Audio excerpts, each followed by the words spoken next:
Now, the all-access Kentucky piece on ESPN last night is, of course, the big talk among UK fans. We're now happy to be joined on the phone by Jason King from ESPN, who wrote an article online that accompanied the debut last night. Jason, thank you for joining us. Hi, thanks for having me on. Now, I know you spent a lot of time, 4 or 5 days, with the UK team behind the scenes. What was that like, being around the group of kids, and is there anything that you really take away about that team? Well, it was a lot of fun just kind of getting to know them a little bit and, you know, trailing them and shadowing them while they were in class and eating in the student union building and kind of being back in the makeshift locker room they were in before Big Blue Madness, and actually standing right there in the tunnel. I was right next to the smoke machine as the guys were getting introduced, kind of just looking at their faces and seeing what their emotions were like right as they were kind of unveiled to the public for the first time. It just really kind of gave me an insider's look on what it's like to be a Kentucky basketball player, where the expectations and the pressures are so big. And, you know, that's hopefully what, you know, the story was able to relay to fans. And the thing that really kind of shocked me the most, and shock is probably the wrong word, but the thing I came away with the most was just how, you know, well-spoken and articulate and mature these guys are at such a young age. You know, I mean, you know, so many people have their image of the dumb jock who, you know, just goes to school for a year and is all about money and doesn't care about school and is just kind of using a Kentucky or whatever school it may be as a pit stop to the NBA. But, I mean, these guys, for one, I could tell they came from really good families. They were so well-mannered and well-spoken and thoughtful. Not all of their stuff was full of cliches. You know, you get that a lot when you interview 18-year-old kids that aren't really used to the media. But, you know, I just felt like, you know, when you look at Alex Poitras, who had a 3.9 grade point average in high school, you see him standing in front of the room thinking, you know, he's probably going to go to the NBA in a year, but if he wanted to, he could easily be a college grad and do just fine in school. And I felt the same way about Nerlens Noel and Willie Cauley-Stein and all those guys. I mean, they were just really just kind of impressed me from a character standpoint more than anything. Yeah, I think that's the thing that Kentucky fans have been you know, I guess sensitive to the last couple of years, is that John Calipari seemed to put together these great recruiting classes who are good kids, and they're going to class. And last year, Michael Kidd-Gilchrist comes to mind, along with Anthony Davis, really good kids because of what the program has become. He picks the best of the best. But what's that group like together? Because at Media Day, Cal was saying it's a quiet team. The players are saying, no, we're not quiet at all. But they're just kind of getting to know each other, I guess. What's that chemistry like behind the scenes?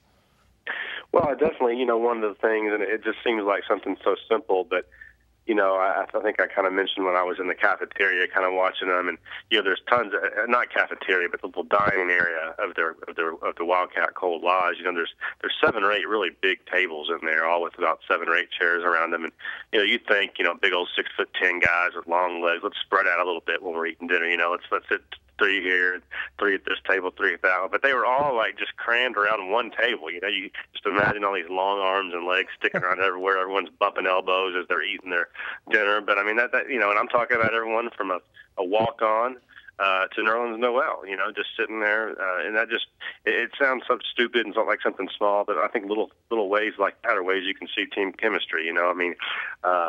You know, Kyle Wiltshire finishes his dinner a little bit before everyone else. His dad's in town. They go across the room to play pool. Archie Goodwin takes his plate, goes and sits it on the counter by the pool table and sits there and talks to the both of them while he's eating. You know, I mean, it's just stuff like that. You know, every time 2 of them want to go to a movie, like, you know, 2 roommates want to go to a movie, they walk up and down the 2nd floor, the 3rd floor, knock on every single door to make sure there's no one else that wants to join them. I mean, I do think that they get along well. I do think they're kind of business-like. They don't seem real rowdy and you know, kind of out there and just like, you know, right in everyone's face. They seem real, not boring, but I mean, just real kind of reserved and studious and businesslike and mild-mannered. But that's what you want. I mean, I don't think these guys are the type that are going to give you any off-the-court problems. And I think that's, in a way, a credit to Calipari, because if you think about it, since he's been there, you know, how many off-the-court, you know, major issues have they had, or even, for the most part, minor ones? I mean, I know there's a thing or two that pops up here and there, but I mean, he's recruiting pretty high character kids, you know, and you know, you look at schools from across the country that encounter off-court problems all the time, whether it be failed drug tests, DUIs, fights, you know, and things like that. That these guys that he's recruiting aren't getting into that kind of stuff. What do you think their biggest challenge will be this season? Obviously, a young team again, but when you look at them getting ready to enter a season where maybe college basketball is down from last year anyway across the board, what's their biggest challenge, you think?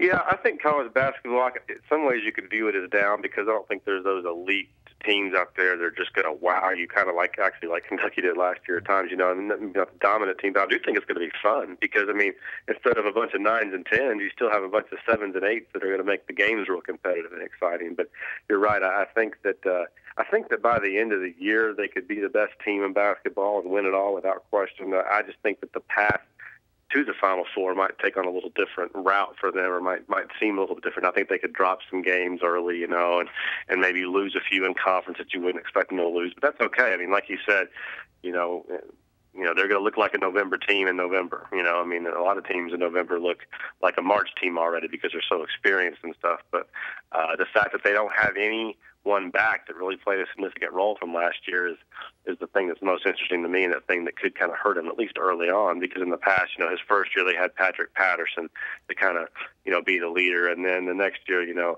had, veterans like a Terrence, not Terrence Jones, but, like a DeAndre Liggins or a Darius Miller. And then last year, Terrence Jones, Deron Lamb, Darius Miller, they had all been through it. You don't have anyone like that this year, except for Wiltshire, who hadn't played a ton of minutes. So I think they'll all adapt and develop that cohesion on the court and develop that toughness that it takes to win on the road. But I just think you might not see that from day one, or even, by mid-December, it may be mid-January. But I do think it'll happen because, again, he's A, great coach, and B, I think he's got high-character kids.